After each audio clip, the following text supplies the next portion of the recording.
आदरणीय और कांग्रेस का हर कामकाज राजनीति और चुनाव और सरकार के आसपास ही घूमता रहता है।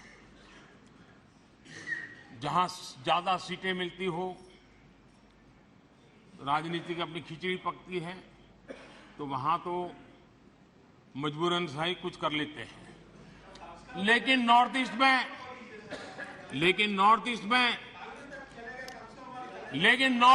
देश सुन रहा है। नॉर्थ ईस्ट में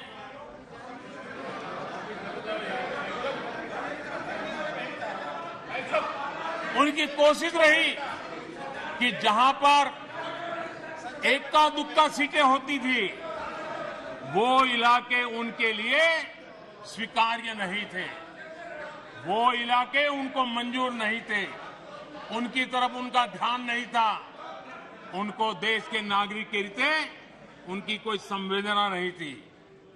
आदरणीय अध्यक्ष जी, और इसलिए जहां इक्का दुक्का सीटें हुआ करती थी, उसके प्रति सौतेला व्यवहार ये कांग्रेस के डीएनए में रहा है। पिछले कई वर्षों का इतिहास देख लीजिए। नॉर्थ ईस्ट में उनका ये रवैया था। लेकिन अध्यक्ष जी, मैं पिछले 9 साल के मेरे प्रयासों से कहता हूं कि हमारे लिए नॉर्थ ईस्ट हमारे जिगर का टुकड़ा है।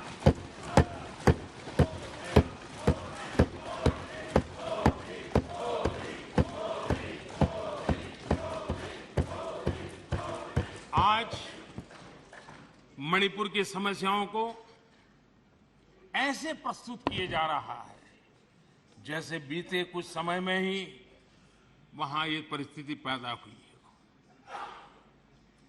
कल अमित भाई ने विस्तार से बताया है समस्या क्या है, कैसे हुआ है। लेकिन मैं आज बड़ी गंभीरता से कहना चाहता हूं, नॉर्थ ईस्ट की इन समस्याओं की कोई जननी है तो जननी एकमात्र कांग्रेस है। नॉर्थ ईस्ट के लोग इसके लिए जिम्मेवार नहीं हैं, इनकी ये राजनीति जिम्मेवार है।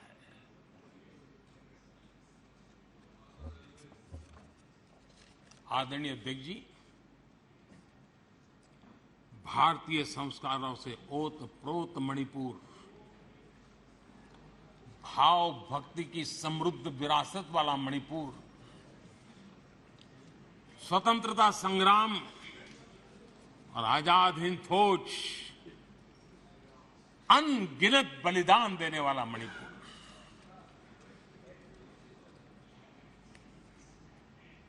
कांग्रेस के शासन में ऐसा महान हमारा भूभाग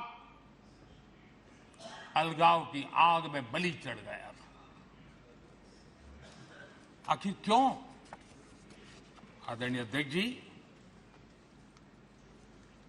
आप सबको भी मैं याद दिलाना चाहता हूं साथियों, यहां मेरे जो नॉर्थ ईस्ट के भाई हैं उनको हर चीज का पता है।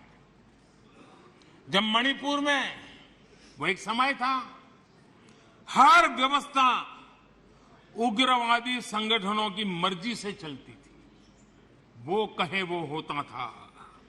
और उस समय सरकार किसकी थी मणिपुर में? किसकी सरकार थी? जब सरकारी दफ्तरों में महात्मा गांधी की फोटो नहीं लगाने दी जाती थी, तब सरकार किसकी थी? जब मोइरांग में आजाद हिंद फौज के संग्रहालय पर नेताजी सुभाष चंद्र बोस की प्रतिमा पर बम फेंका गया, तब मणिपुर में सरकार किसकी थी? आदरणीय अध्यक्ष जी, जब मणिपुर में स्कूलों में राष्ट्रगान नहीं होने देंगे, ये निर्णय किए जाते थे, तब मणिपुर में सरकार किसकी थी?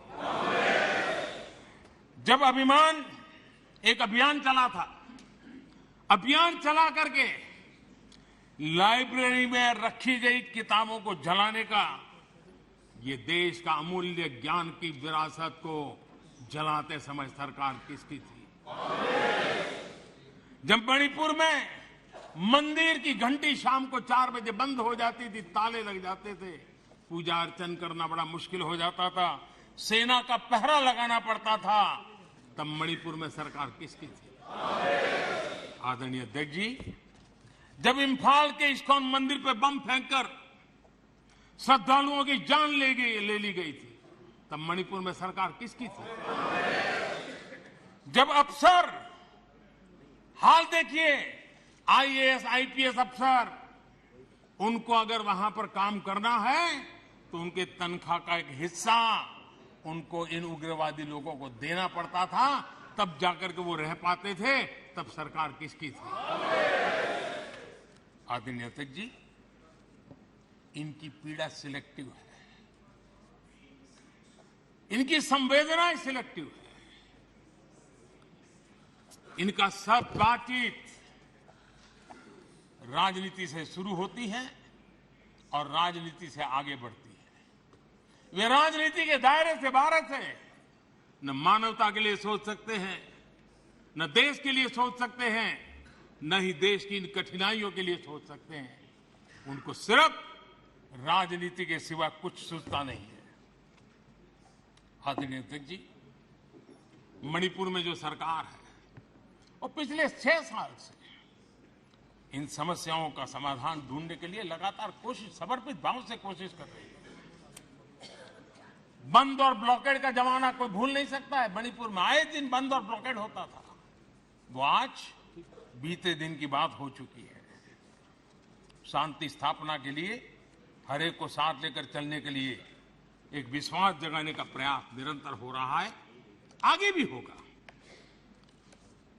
और जितना ज्यादा हम राजनीति को दूर रखेंगे, उतनी शांति निकट आएगी।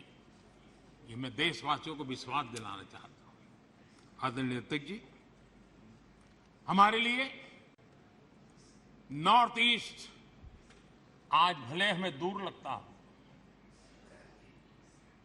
लेकिन जिस प्रकार से साउथ ईस्ट एशिया का विकास हो रहा है, जिस प्रकार से आसियान देशों में का महत्व बढ़ रहा है, वो दिन दूर नहीं होगा। हमारे ईस्ट की इस प्रगति के साथ साथ नॉर्थ ईस्ट वैश्विक दृष्टि से सेंटर पॉइंट बनने वाला है। और मैं ये देख रहा हूं, और इसलिए मैं पूरी ताकत से आज नॉर्थ ईस्ट की प्रगति के लिए कर रहा हूं, वोट के लिए नहीं कर रहा हूं जी। मुझे मालूम है कि करवट लेता हुआ विश्व की नई संरचना किस प्रकार से साउथ ईस्ट एशिया और आसियान कंट्री के अंदर प्रभाव पैदा करने वाली, और तब नॉर्थ ईस्ट का क्या महत्व बढ़ने वाला है, और नॉर्थ ईस्ट की जाहो जलाली गौरव गान फिर से कैसे शुरू होने वाला है, वो मैं देख सकता हूं, और इसलिए मैं लगा।